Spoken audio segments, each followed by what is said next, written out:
అందరికీ పత్రికా మిత్రులకు మరియు ఒక మంచి ఉద్దేశాన్ని ప్రజల్లో అవగాహన తీసుకురావాలనేటువంటి ఆలోచన తీసుకొచ్చినటువంటి పృథ్వీరాజ్ గారికి, తర్వాత తెలంగాణ విఠల్ గారికి, మిగతా మిత్రులందరికీ పేరు పేరున ధన్యవాదాలు. శ్రీనివాస్ గారు అందరికీ పేరు పేరున ధన్యవాదాలు. కొంత వాస్తవాలు మాట్లాడుకుంటే చాలా బాధాకరమైనటువంటి విషయం. ముందుగా నా పరిచయం కూడా ఇస్తారు 2 నిమిషాలు. ఆర్యవైశ్య చైతన్య పోరాట సమితి అనేటువంటి సంస్థకు జాతీయ అధ్యక్షుడిగా ఉన్నాను. 26/1/2023 ఇదే ప్రెస్ క్లబ్లో మార్వాడీల యొక్క దౌర్జన్యమే కానీ, వారు చేస్తున్నటువంటి వృత్తులే కానీ, వారు వల్ల వైశ్యులు ఎంత అన్యాయం అవుతున్నటువంటి ఆలోచనతో ఇక్కడ గతంలో ఒక సమావేశం పెట్టినప్పుడు నేను ఎదురైనటువంటి సమస్యలు చాలా వర్ణాతీతం, ఎవరు చెప్పలేనటువంటి పరిస్థితులు. నాకు ఒక 2-3 నెలలు ఫోన్లు, రోజు ఎవడో ఒకడు ఫోన్ చేస్తాడు, ఏదో మాట్లాడతాడు. అయితే బాన్ ఆఫ్ బర్త్ హైదరాబాద్ కాబట్టి అరే బోల్రే, నేను కూడా బూతులు ఎత్తుకునే వరకు వాడు ఆగిపోయాడు, లేకపోతే మామూలు విషయం కాదు. వాడేదో నేను ఎక్కడనో బతకనీకి వచ్చినా అనుకున్నాడు. నేనన్నా కాదురా, మా 5 తరాలు హైదరాబాదే మాది, నేను గట్టి కూర్చుని అనుకో, నువ్వే ఇడికని పోవాలిరా అన్న. నేను అంటే నిలబడ్డా కాబట్టి సాధ్యమైంది, కానీ అన్ని విషయాలు అట్లా సాధ్యమైతలేదు.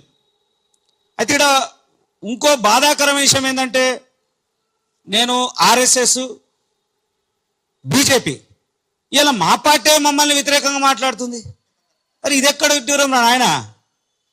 అరే నువ్వు పార్టీ వేరు, ఇక్కడ వ్యవస్థ ఏందో చూడాల్సినటువంటి అవసరం ఉంది కదా, జరుగుతున్నదేదో చూడాల్సిన అవసరం ఉంది కదా.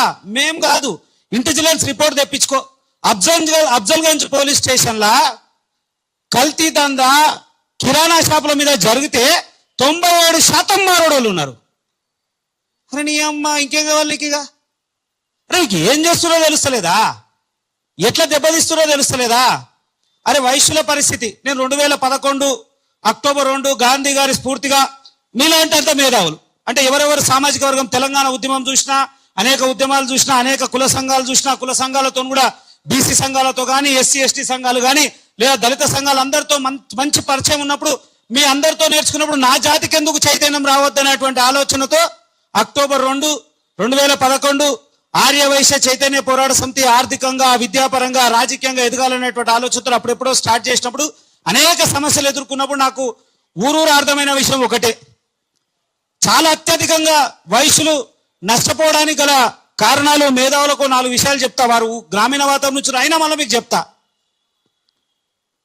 ఊర్లలో ఉన్నటువంటి షావుకారు పరిస్థితి ఎట్లుంటుందంటే, రైతు, ఆ ఊర్లో ఒక 50 మంది రైతులు ఉన్నారు అనుకోండి, ఆ రైతుకు సంవత్సరం మేపుతాడు. ఆయన సంవత్సరము మేపుతాడు అంటే ఆయనకి ఇంటి సరుకులు ఇస్తాడు, వ్యవసాయం సంబంధించినటువంటి వనరులన్నీ ఇస్తాడు, ఎరువులు ఇస్తాడు, మంచి చెడ్డ అంతిస్తాడు. ఎందుకు? సంతోషం, సహాయం చేస్తాడు అనుకున్నాం.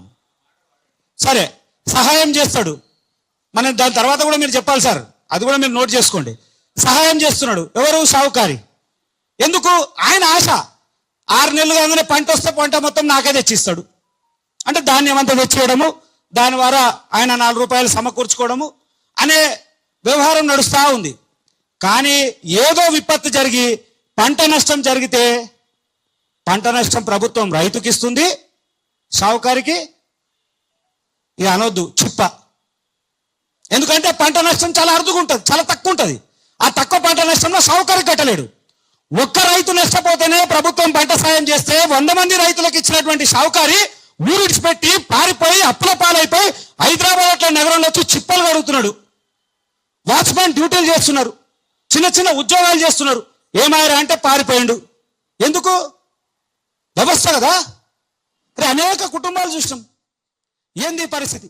పోనీ కిరాణా వ్యాపారం ఆ రోజుల్లో ఉన్నటువంటి పరిస్థితులలో, ఇవాళంటే కిరాణా వ్యాపారం అన్ని సామాజిక వర్గాల్లో వచ్చినాయి. అప్పుడు కిరాణా వ్యాపారం అంటే వైశ్యులే తప్ప ఇంకెవరు లేనటువంటి పరిస్థితులు. ఆ రోజుల్లో ఉన్నటువంటి పరిస్థితుల్లో మనిషి పుట్టినప్పటి నుంచి సచ్చే వరకు ఏం అవసరం ఉన్నా మీరు చివరికి ఊహించరు. సూది కావాలన్నా షావుకారి దగ్గరనే, కలర్ డబ్బా కావాలన్నా షావుకారి దగ్గరనే, మీకు ఏ వస్తువు కావాలన్నా కిరాణా షాప్లో షావుకారి దగ్గర అటువంటి దొరికేటువంటి పరిస్థితులు ఉండే.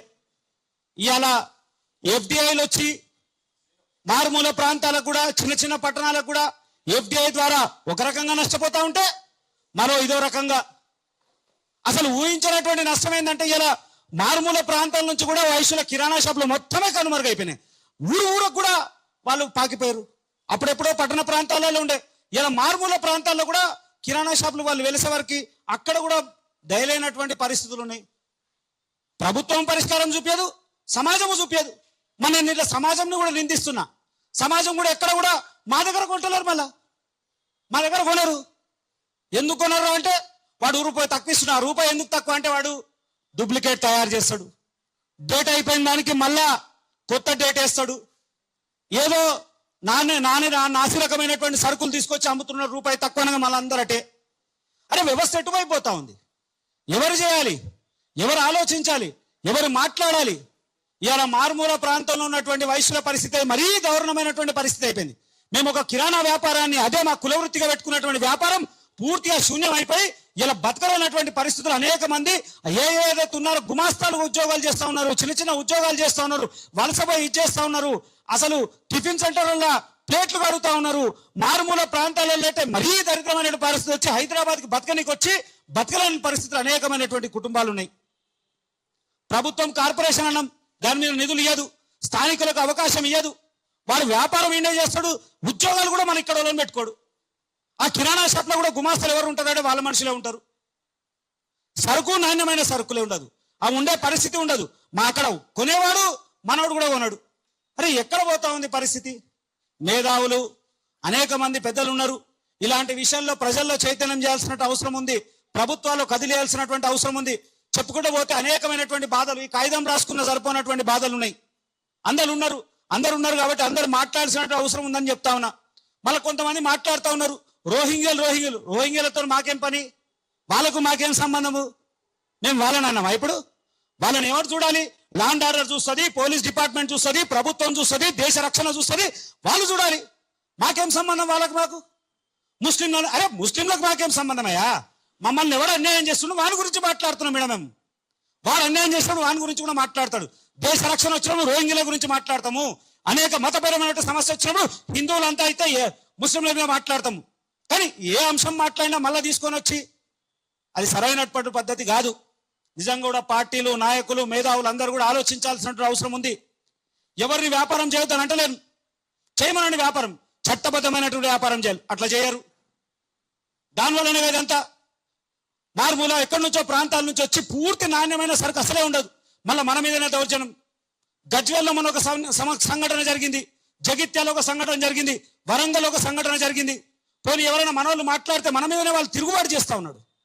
అరే నువ్వు దాడులు చేసే సంస్కృతి ఎక్కడిది?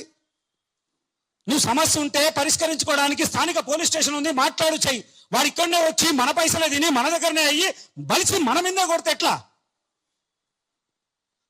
ఇది చాలా దౌర్భాగ్యమైనటువంటి పరిస్థితి. ఇవన్నిటినీ అందరూ ఆలోచించాల్సినటువంటి అవసరం ఉందని మరొక్కసారి తెలియజేసుకుంటూ ఈ వేదికకు అవకాశం ఇచ్చినటువంటి పెద్దలందరికీ ధన్యవాదాలు. జై హింద్.